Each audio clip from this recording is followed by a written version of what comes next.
We have a few surprises in store today, so let's get started with Kelly McBride and Jan Leach, who will present the very first Excellence in Media Ethics Award to Bob Steele.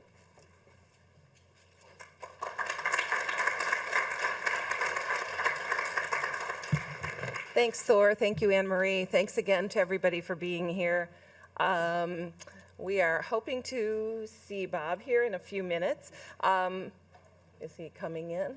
Here he is. Hey. Hi, Bob. Good morning. Hey, Bob. Okay, so for the 10th anniversary, we thought it would be appropriate to award the very first Excellence in Ethics Award to someone whose career and dedication and life really are dedicated to ethics, and Bob was the unanimous choice. Bob was with us for the very first and many succeeding of these workshops. He was the Nelson Poynter Scholar for Ethics and Values for many years. He's taught so many journalists, many in this room, and we are so very, very excited and delighted to name Bob the Kent State University Excellence in Media Ethics Award winner. Bob recently retired from DePauw University, and he is joining us from retirement this morning in Colorado. So. Here, Bob, we'll just give this to you like this. Yeah, right? There you go. So, Bob, I'm going to let you speak in just a minute, but I want to tell people. So 10 years ago, Bob and I, it was actually February, because Jan made the mistake of hosting the very first one of these in February. We were at a different campus. We weren't at this campus. And when we left, at the end of the day, there was about 3 inches of snow on our car, which for the people from Florida is a bit of a shock. But we did that conference together, and that really was, at that point in time, incredibly significant because Bob is the father of modern media ethics. When you look at the Society of Professional Journalists and their code of ethics, or when you look at RTDNA and their code of ethics, when you look at almost any professional newsroom's code, you will see language that mirrors the original guiding principles that Bob was the chief author of at the Poynter Institute.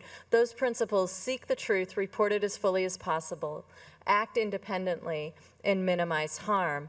Those were originally crafted by a group of people at Poynter with Bob at the lead. And so he is the man who taught most practicing journalists today how to think about ethics, not in a theoretical, abstract way, but in a very concrete, practical way that applies to the decisions that we make every single day. SPJ, RTDNA just revised their codes of ethics to answer to some of the modern challenges that we're facing today, and that language survives those revisions. In addition to that, I feel like I personally owe Bob an incredible debt of gratitude because he taught me every single thing that I know about journalism ethics. And so to the extent that I have been here for 10 years, it is because Bob was with me for the first 4 years doing this work of talking about the challenges of journalism today. So, Bob Steele, you're a rock star, and you deserve this award and so many more. Could you all please give Bob a round of applause?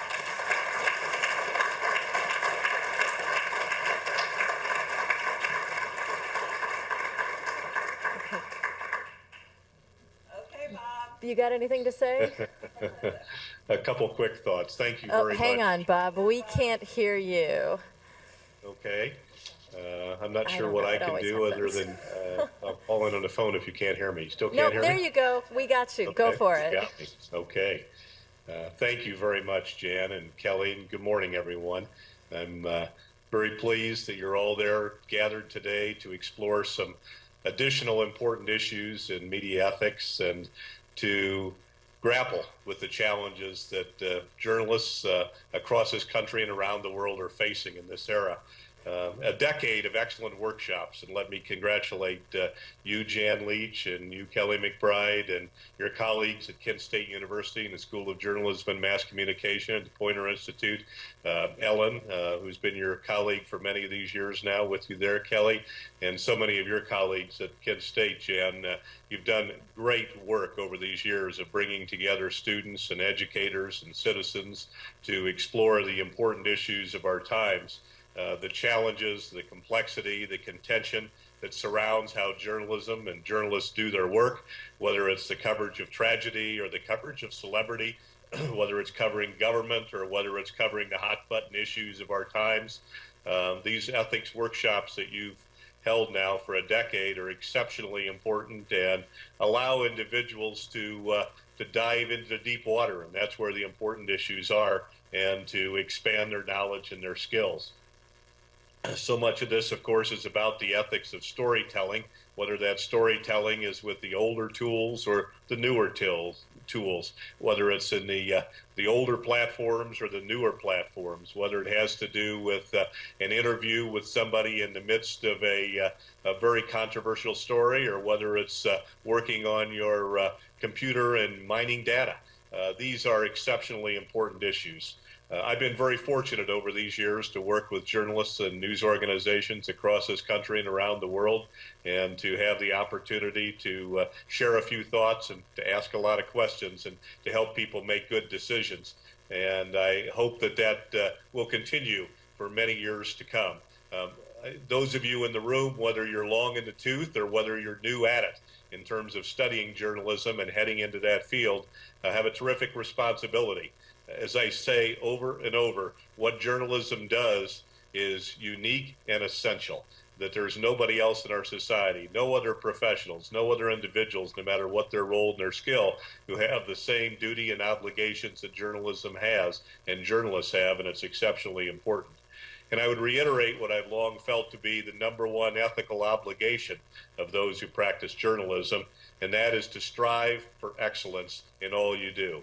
To strive for excellence in the knowledge you bring to the coverage of issues and events, to strive for excellence in the skills that you bring forth to capture the stories and to tell the stories, and to produce content and to produce stories that are meaningful and engage individuals in whatever ways we do, whether it's through the digital format or whether it's through more traditional formats. The power of the storytelling, that obligation to strive for excellence in the way in which we go about our work, to make sure that our pursuit of the truth is rigorous and vigorous in the way in which we carry out our duties, that our obligations are underpinned by a strong sense of obligation to the public and the public interest, not to our own self-interest and not to the interest of others who might try to in any way erode the obligation of the pursuit of truth.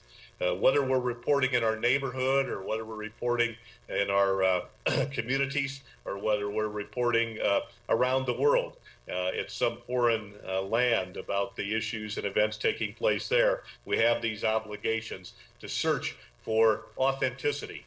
Authenticity when it comes to the accuracy of stories, authenticity in terms of the context of how we present those stories, authenticity in terms of bringing the voices and the thoughts and the deep meaning of the individuals who are involved in those stories into our reporting. To show great respect for those individuals. Sometimes they are individuals of considerable power, and sometimes they're individuals of great vulnerability. We should show respect in the way in which we bring our knowledge and our skills and our compassion to those stories in each situation. I really believe no matter how much the technology changes and how much the business models change that underpin the work of journalism, that we have an obligation to be very good at ethical decision making. It is indeed a skill. It is indeed something that we can work on and improve over time, just as we improve all the other skills that we bring to the work we do in any kind of storytelling and any kind of reporting. So I urge you, whether you're into this for your second or third or fourth decade, or whether you're just starting your career, to make sure that you keep working on sharpening those tools of ethical decision making, and always remembering that it's an ethical obligation, our number one obligation, to strive for excellence in what we do, in the work that we carry out, and what we produce.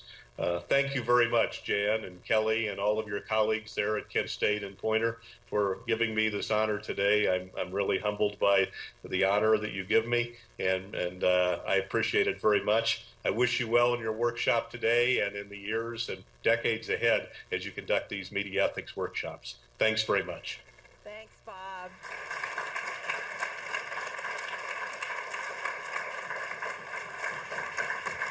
I told Bob he could go back to bed now, so we will mail his award, and we will be in touch with him as always. But Kelly and I were just commenting, that pretty much sums it up, why we do what we do. So we invite you to enjoy and learn from what Bob had to say. With that, we are going to be